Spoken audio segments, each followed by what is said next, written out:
新城要理問答。問題五：上帝還做了什麼？答：上帝用他大能的話語創造了萬物，他所做的一切都甚好，萬物在他慈愛的治理下欣欣向榮。問題六：我們如何榮耀上帝？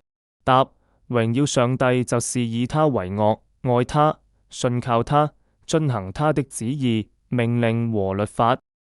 問題七：上帝的律法有怎樣的要求？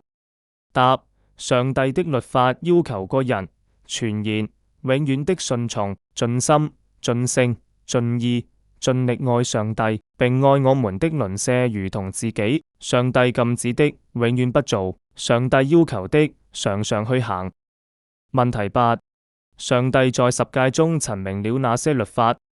答：除我以外，你不可有別的上帝，不可為自己雕刻偶像，也不可作什麼形象，仿佛上天、下地和地底下水中的百物，不可跪拜那些像，也不可侍奉他，不可妄稱耶和華你上帝的名，當紀念安息日，守為聖日，當孝敬父母，不可殺人，不可奸淫，不可偷盜，不可作假見證，不可貪心。